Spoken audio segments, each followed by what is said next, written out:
Hi there, I'm Eric Siegel with ericstrains.com. Today we're going to be checking out the new 3-rail O-scale C&O Class J3A 484 Greenbrier from MTH. Alright, so what we've got here is a 484 steam locomotive, and of course that means we have 4 wheels on the lead truck, 8 drive wheels here in the middle, and then 4 wheels on the trailing truck, so they call it a 484. Now, the 484 is probably overall my favorite type of steam engine because it's just a general workhorse type of engine. It's not too big, it's not too small, it's right there in the middle. So I've got quite a few 484s in my collection. They never seem to get old, so I'm always buying them.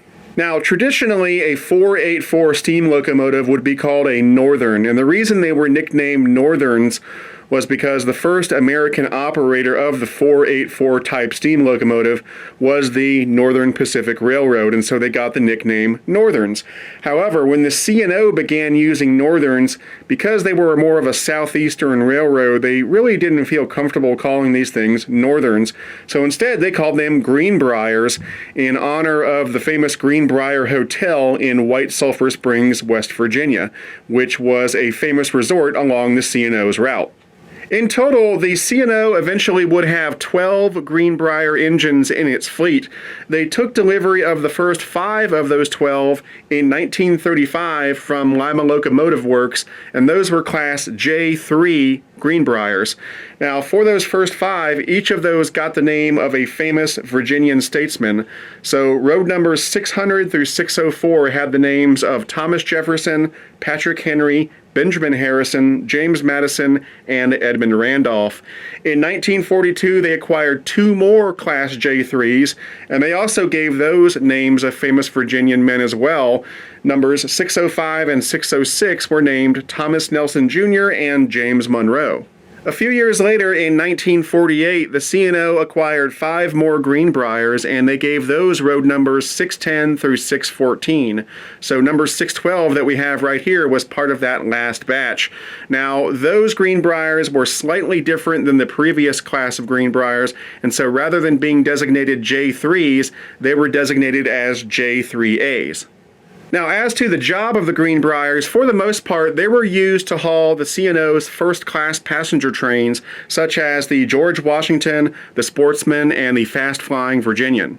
Now, of course, all of the Greenbriers were retired from service by the late 1950s, and all of them were scrapped except for one, and that is the Greenbrier that is most well-known today, which is number 614.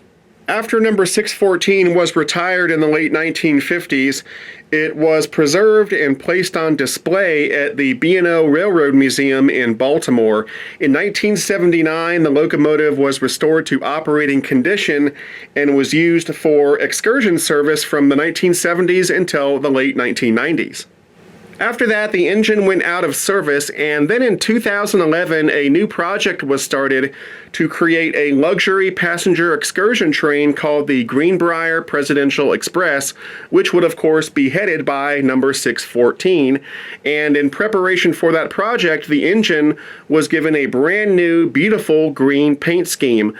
But unfortunately, the funding fell through and the project never happened. And so 614 was never brought back to operating condition, and today it is on a temporary display in Clifton Forge, Virginia. But hopefully one day they will get the funding to bring 614 back to life. Now, of course, as you can see, I do not have number 614 here, neither the original black version or the green Presidential Express version. I've got number 612, and you may be asking, Eric, why didn't you get number 614? That's the famous one. Well, sometimes I like to take the road less traveled and get the more obscure road number, because that's just the kind of guy I am. And also, I kind of view it from a collector standpoint. Sometimes the lesser known version ends up being more collectible in the long run. And so a lot of times I will get the lesser known version rather than the more popular road number that everybody else is getting. But in terms of the features and the details, it really doesn't matter which road number you get. They're all the same. The only difference is the paint scheme and the road number. Alright, so that takes care of a brief history of the real Greenbriers. Now let's talk about the MTH rendition that we have here. Now, these were made available in MTH's 2016 Volume 2 catalog, and they started arriving in stores in late summer, early fall of 2016. MTH has made 5 different versions of the Greenbrier available for sale. 4 of them are of the famous number 614. There's the beautiful green Presidential Express version, there's the original black C&O version, and then there are 2 chassis versions. There's a black chassis version, and then a black chassis version that's done up in a safety train paint scheme. And then finally, there's number 612 that we have here. Now, interestingly enough, in the catalog, this engine was shown as number 602, and it had a slightly different paint scheme on the tender, but I guess MTH changed their mind, and so we ended up getting number 612. So 612, as it is here, was actually not shown in the catalog. In addition to the 5 Greenbriers that are available for sale, MTH has also made 2 auxiliary water tenders that you can purchase if you want to. They're both done up for chassis system. One is done in a safety train paint scheme, and the other is a standard black chassis system paint scheme. Let's go over some stats and facts on this model. The length of the engine itself is right at 15.5 inches. The length of the tender is 12 inches. The combined length of the engine and the tender when connected together is 28.5 inches. The weight of the engine is 9 pounds 6 ounces. The weight of the tender is 4 pounds 8 ounces. That gives us a combined weight of 13 pounds 14 ounces. This engine has pretty good pulling power at 1 pound 15 ounces, and that's with 18 volts of power on the track at half an amp. And the minimum required curve needed to operate this engine is 0.54. Under the hood, this engine is driven by one large flywheel motor. There's also a fan-driven smoke unit up front for the smokestack. And then back in the tender, you'll find the electronics for MTH DCS with ProtoSound 3.0, as well as a DCC decoder. As is typical for most MTH engines these days, there are a few ways you can operate this thing. The preferred method is to use MTH's Digital Command System, or DCS, as that will give you access to all of the engine's advanced features and functions. However, you can also run this engine conventionally with just a transformer and some track. Additionally, this engine does have a built-in DCC decoder, so you could run this engine with DCC if you wanted to. However, that typically doesn't apply to 3-rail O-scale modeling. That's more for the 2-rail market, but I did want to point it out. This model has lots of nice details and features, so now let's go in for a closer look. As we go in for a close-up view of the front pilot area, you can see it's very well done. We've got a separately applied coupler cut bar here, a couple of flag stanchions, one on each side. Got a separately applied metal grab iron here and some nice grill work down below it. We've got some separately applied metal handrails on either side going up these steps. Right here we've got an operational headlight with lighted number boards on either side, and then down here in the middle this piece swings out to reveal a dummy scale coupler. Now if you want to double head the engine, you can swap this out for a dummy O-gauge coupler that's packaged with the engine when you buy it. Moving up, we've got the front of the smoke box, and you can see we've got lots of nice rivet detail going on, a number plate here in the middle, a nice little brass bell up on top. We've got 2 lighted number boards up here, and then we've got operational marker lights on the corners as well. As we swing around to take a look at the underside of the engine, you can see one of the 2 pistons on the engine, and it's very nicely detailed, and behind that you can see the start of all this great looking running gear. And then as we move back, you can see the drive wheels. They look fantastic, and all of that running gear looks even better when the engine is in motion. And above the drive wheels, we've got all sorts of great add-on detailing. It looks awesome. And then as we approach the area under the cab, we've got the firebox that has some nice looking rivet detailing on it. And of course we've got more of this great separately applied detailing all over the place, all sorts of pipes going everywhere. And then on the trailing truck we've got nicely detailed side frames. Moving up to the cab, we've got some nice crisp paintwork going on with the 612 and then some engine data over here. We've got a separately applied grab iron above the windows. The windows have clear plastic in them, and they do open up like that. Pretty cool. Then on the interior of the cab, we've got two hand-painted crew figures. The back head is very nicely detailed. There's a red glow in the firebox when the engine is in operation. And the interior of the cab is also illuminated, and that light does turn off when the engine starts moving. As we begin to move down the side of the boiler, we've got the little window here on the front of the cab. We've got one of the two separately applied metal handrails that run down either side of the boiler. We've got a separately applied throttle linkage here. There's some additional separately applied detailing coming down the side here. We've got some nice cast-in detailing all around, and the walkways are very nicely done. There is safety tread on all of the walkways. Moving on down, the throttle linkage continues, as does the metal handrail, and then we've got some nice cast-in detailing coming down from the sand dome. As we approach the front of the engine again, we've got lots of separately applied detailing going on. We've got these little green flags coming off the marker lights. I like these a lot. There's one on each side of the engine. Then we've got a couple of legible builder's plates down here. And then one of my favorite things, there's actually a hole cut in the walkway to make room for this pipe that is going down to the cylinder. I like that. It's not cast in or anything like that. They actually have a hole in the walkway for that steam pipe to go down to the cylinder. Here's a quick look at the other side of the engine. It looks very similar to the side we've already seen, although there are a few minor details here and there that are different. Up on top of the engine, we've got some nice add-on details around the smokestack, including a little brass whistle. And then inside the smokestack, like I said earlier, there is a fan-driven smoke unit down in there. And as always, to load smoke fluid into the smoke unit, you simply pour the smoke fluid directly down the stack. Moving back, we've got some additional add-on details here. They look really nice. And then we've got our sand dome, which has lots of nice cast-in detailing on it. Behind that, once again, more add-on detailing and some brass pop-off valves right here. And then back on top of the cab roof, there's a vent that opens up like that. Here's a look at the gap between the engine and the tender, and as you can see, it's pretty darn big. In terms of scale feet, it's probably 4 or 5 feet. If you look at the drop plate up here, it's barely hanging on to the tender, so this is a pretty darn big gap. But it's not all bad news. First of all, because the gap is so large out of the box, it means that the engine can negotiate tighter curves.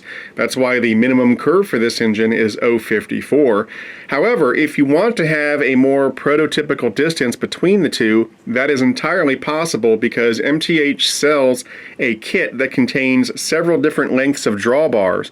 The drawbar is right down here. So if you want to, you can buy that kit, remove this drawbar, and instead install a shorter drawbar that will pull the engine and the tender closer together, giving you a more prototypical look.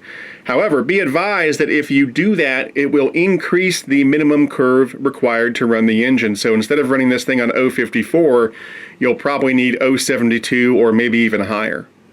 Here's a look at the back of the engine. Down here we've got the MTH so-called wireless drawbar that allows the electronics in the engine to communicate with the electronics in the tender. Then we've got the drop plate that has safety tread on it. We've got a couple of separately applied grab irons on each side. And then we've got this nice cast metal curtain on either side of the cab as well. And then if we look into the cab with a light, you can see that it looks pretty good. There's some hand-painted detailing and valves and so forth. They did a good job. Here's a quick look at the underside of the engine. We've got 2 pickup rollers right here, and then there are 2 traction tires on the last set of drivers. Alright, that takes care of the engine. Now let's check out the tender. Starting with the side, we've got some great rivet detail going on. We've got a beautiful crisp C&O logo in the middle. We've got separately applied grab irons on the corners, nice die-cast metal steps down here. And then down below we've got these beautifully detailed die-cast metal truck side frames, and they've even got the little chains coming off the side frames attaching to the tender body. On the front of the tender, we've got some nice safety tread on the walkway up here, and then we've got some nice cast-in detailing all around. On the back of the tender, we've got some nice cast-in detailing. There's a separately applied metal ladder going up the back. There's an operating backup light up here, and then down here in the middle is a proto-coupler that can be thrown from the MTH DCS remote. Up on top of the tender, on the front side, we've got a real coal load that looks nice. And then on the back side, there are some nice cast-in details all around, and we've got these water hatches which open up like that, and they reveal some controls for the engine. We've got the master volume control right here. We've got a switch here that toggles between DCS and DCC control, and then right here is the master smoke volume control knob. Finally, here's a look at the underside of the tender. Now, there are no pickup rollers down here because, like on most MTH tenders these days, it gets its power from the center rail pickups on the engine through the drawbar connection. But I personally have never been a big fan of that. I would rather see additional pickup rollers on the tender, because one of the advantages of the MTH drawbar system is that it creates an electrical connection between the engine and the tender, and so why not use that to your advantage? If you had pickup rollers on the tender as well, that would increase the size of the electrical footprint of the engine and give you much more consistent operation overall, especially when taking the engine through tricky situations like multiple back-to-back switches where you have multiple small interruptions in center rail power. Now, if you look closely, you can see that the tooling on the tender was never changed. They've still got the slots there for the pickup rollers. They just don't use them anymore because after they developed the drawbar system some years back, they decided it wasn't necessary anymore. And they're correct, technically speaking. There is no reason to put rollers on the tender when it's getting power from the rollers on the engine. But if I were in charge, I would keep the rollers there because the larger you can make your electrical footprint, the more consistent your operation is going to be. Now, the last thing I want you to do is to get the impression that this is some sort of a problem. It's not. It's more of a case of just not using your resources to their full capabilities.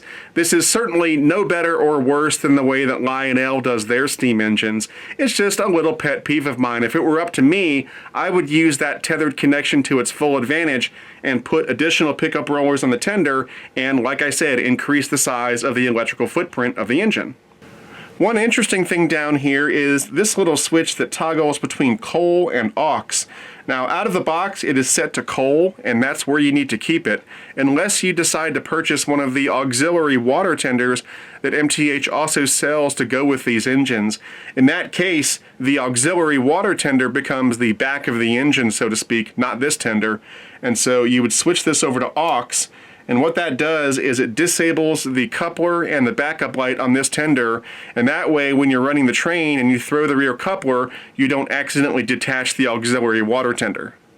A final interesting thing down here is at the rear of the tender, we've got this proto-coupler on the back. However, MTH has made this so that if you want to, you can detach this coupler and add in a scale KD coupler if you want to. So you can see there are a couple screws here, and if you undo those, you can remove this big proto-coupler, and then if you look, there are a couple holes, and then included with the engine is this little metal plate, and once you've removed the coupler, you can install this metal plate, which has a mounting pad for a KD coupler. Now, I'm not going to install it right now because I don't need to put a KD coupler on the back of this thing, but if you are the type of modeler who prefers scale couplers, you have that option.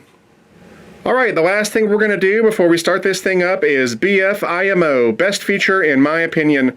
Well, best feature this time around is a pretty easy pick. I really like the whistle on this engine. It sounds great. I don't know if it's the correct whistle for this engine or not, but as is usually the case, I really don't care. It sounds great, and that's all that matters to me. You'll hear that whistle in just a few seconds, but for me, the best feature is that whistle. It sounds awesome. Alright, so let's go ahead and start it up, and I'm going to do the extended startup sequence. We got a schedule to keep. Let's get her steam.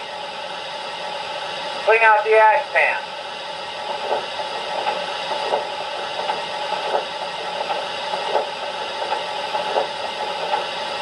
Grab a shovel and spread that coal. If you've ever owned an MTH steam engine before, these should all be pretty familiar sounds.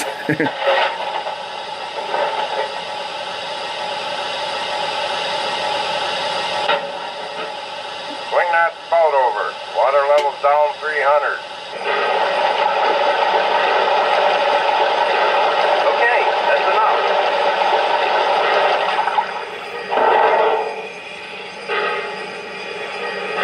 Let's grease up the side rod.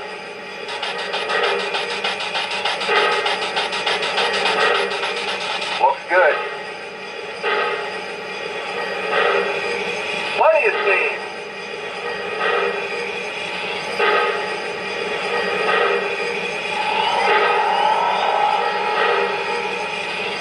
blower down now. Clear? Clear.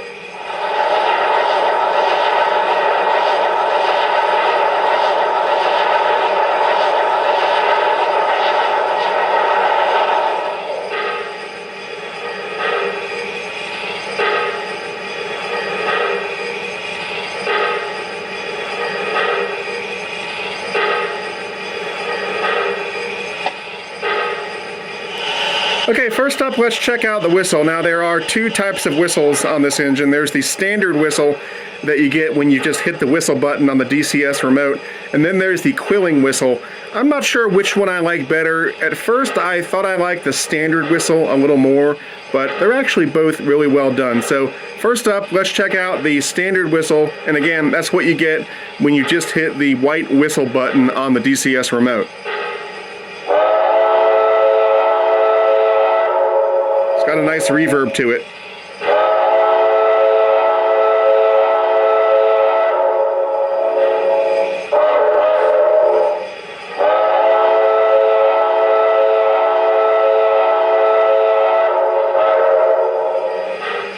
And now here's the quilling whistle, which also sounds really good. Again, it's got a really nice reverb to it.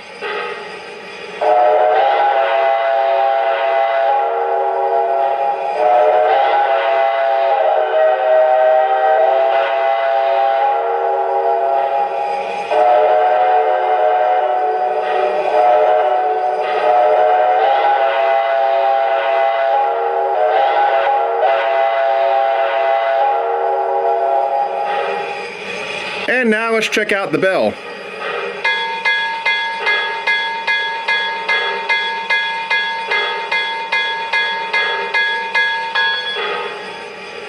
Like most MTH models, this thing also has some nice crew talk sounds, but I'm going to save that for when I do the passenger freight announcement sequence in just a couple minutes. So now we're going to put some cars behind this thing and get it going. Okay, we're ready to roll it out. Now, unfortunately, I do not have any C&O passenger cars at this time, or anything even close.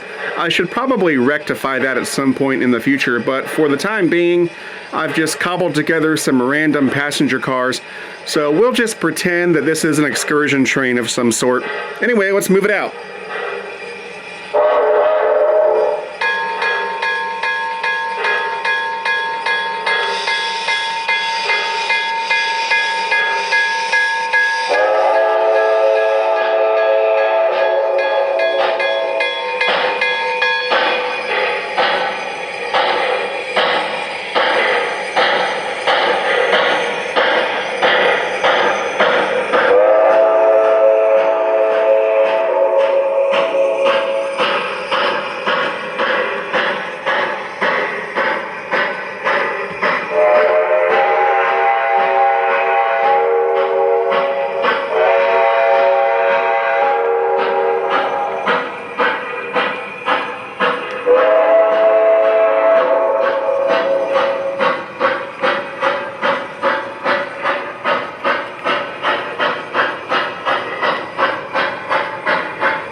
step. Have a nice day. Thank you. Watch your step. Welcome aboard. Ticketed passengers only. Let me help you with your baggage. Step right this way.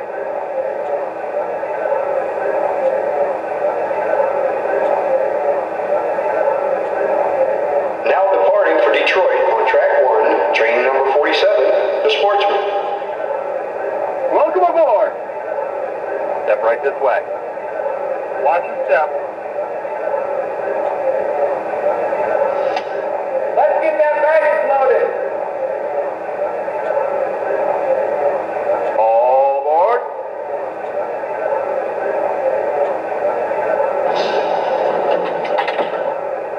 I see the conductor's checking his watch again. Must be time to go.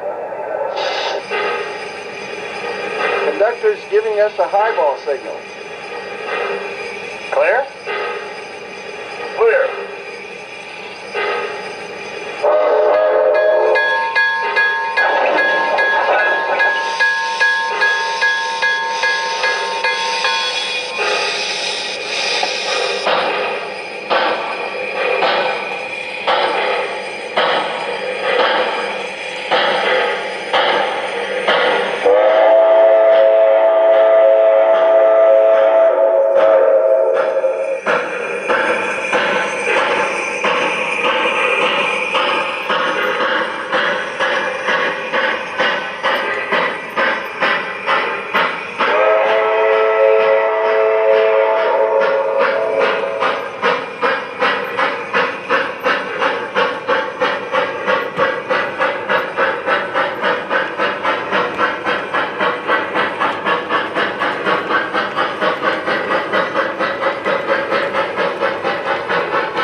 Okay.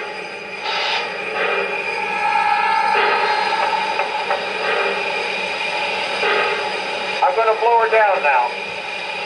Clear? Clear.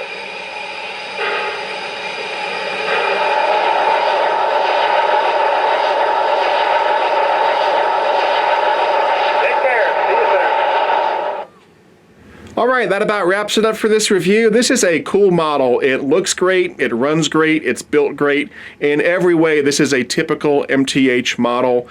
Now, like I said, there are 5 different versions of the Greenbrier available for sale. 4 of them are of the number 614, including the beautiful green Presidential Express version.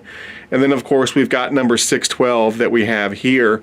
Now, if you're interested in purchasing one of these, the retail price on this engine is right at $1,200, although keep in mind that if you go through a good MTH dealer, they should be able to take a little bit off that retail price. And as always, if you're looking for a good MTH dealer, try my favorite train store, which is Legacy Station. You can find them on the web at www.legacystation.com or give them a call at 770-339-7780. Anyway, that's it for now. I'm Eric Siegel, and I'll see you next time.